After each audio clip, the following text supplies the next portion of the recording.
গল্পটা প্রায় 100 বছর আগের। গ্রামের এক প্রান্তে ছিল ছোট্ট একটি মাজার। এক অলৌকিক ঘটনার মধ্য দিয়ে এই মাজারের আশেপাশের বড় একটি বটগাছের জন্ম হয়। কোনো একদিন রাতে পীর হেঁটে যাচ্ছিলেন সেই মাজারের সামনে দিয়ে। হঠাৎ পীর সেখানে খারাপ অনুভব করে। পীরের হাতে থাকা লাঠি দুইটি ওই মাজারের সামনে পুঁতে দেয় এবং পীরের মৃত্যু হয় সেখানেই। ওই লাঠি থেকে একটি অনেক বড় বকুল গাছ হয় এবং একটি বট গাছ হয়।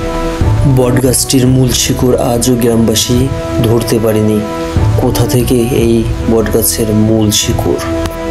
গ্রামবাসী ঘুম থেকে উঠেই দেখে অনেক বড় একটি মাজার এবং তার আশেপাশে অনেক বড় জায়গা জুড়ে এক রাতেই বট গাছ। তারপর থেকে ওই বট গাছের আশেপাশে থেকে কোনো পাতা অথবা ডাল যদি বাসায় নিয়ে কেউ রান্না করতো, তার কোনো না কোনো ক্ষতি হয়ে যেত। একজন মহিলা ওখান থেকে একদিন পাতা বস্তায় করে নিয়ে যেয়ে বাসায় যেয়ে রান্না করে। রান্না করতে করতে মহিলাটি একটু বাইরে যায়, পরে সেখান থেকে এসে দেখে তার বাচ্চাটি সেখানে আগুনে পুড়ে দাউ দাউ করে জ্বলছে। ঠিক ওই ঘটনার পর থেকে ওখান থেকে কেউ কোনো পাতা ডাল কোনো কিছু নেয় না। এক রাতে আপনা আপনি মাজার তৈরি হওয়ার পরে ওই এলাকায় কেউ ছাদের বাসা তৈরি করে না, শুধুমাত্র টিনের বাসাই ওই গ্রামে তৈরি হয়।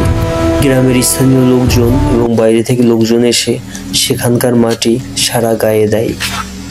ওই মাটি সারা শরীরে যদি দেওয়া হয় তাহলে নাকি আর কোনো রোগ জীবাণু হয় না।